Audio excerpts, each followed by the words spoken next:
Градоначалникот Николчо Илиев ги обвини советниците дека и тие сносат дел од одговорноста за нефинансирањето на медиумите во 2019 година, бидејќи на крајот од 2018 не ја изгласале одлуката со која во буџетот на општината тогаш беа предвидени околу 900.000 денари.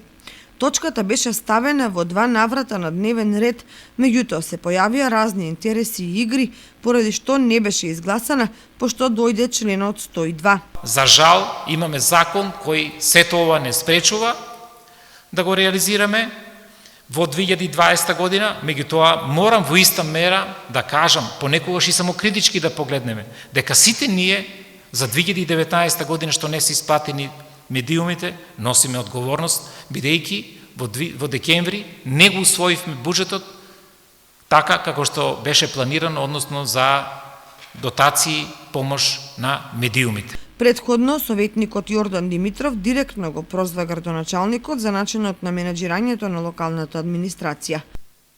А сега користиме прилика пред медиумите, пред градоначалникот и пред граѓаните да кажеме што мислиме и зошто нема да учествуваме во донесувањето на овој најголем буџет, во кој има предвидено и 2 милиона денари за информирање на Советот, за телевизиите локални.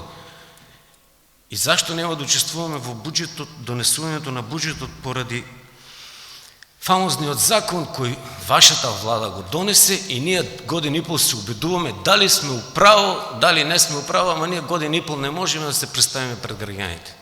Критика до вас, господин градоначалник, и користам оваа ситуација, ги користам медиумите, точно е тоа.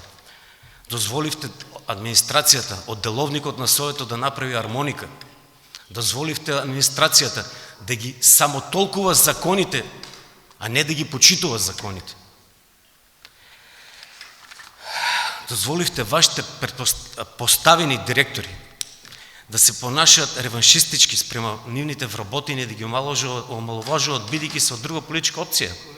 Да подсетиме дека во 2018 година точката за финансирање на медиумите на две седници едно по друго беше ставена на дневен ред, но со нелогичен предлог на Комисијата за распределба на средствата според нелогични критериуми, што беше повод за непринципиелни лобирања и турбулентни дискусии на советниците, кои се ставија во улога да делат пари и да се борат за едни или други новинари, што на крај заврши со фијаско.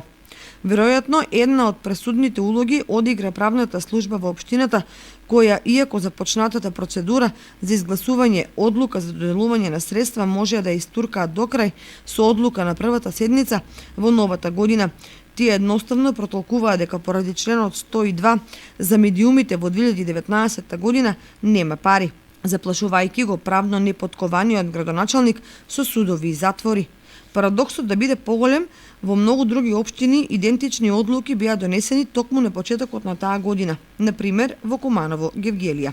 За крутоста на правната администрација зборува и фактот дека неколкуте барања на медиумските работници за еднократна финансиска помош за сите медиуми со едногласно изгласување од страна на сите советници поради COVID-19 последиците, кога практично и државата сесредно помага, останаа без разбирање и без позитивен одговор. А за да разберете советниците и медиумските работници и граѓаните кои и какви критериуми треба да се применат при распределбата на средствата, треба да го има во предвид фактот дека последната седница, како и најголем број од сите други, ги следеа само од двете телевизии, но никој не се сети да укаже на отсуството на другите медиуми. И уште еден парадокс. Во буџетот за 2021 година се предвидени 2 милиони денари, меѓутоа креаторот можел да предвиди и 5 милиони, например, бидејќи е залудно, затоа што овие средства секако нема да стигнат до телевизиите, радиото и порталите, како што не стигнаа ланските 1 милион или прекланските 900.000 денари.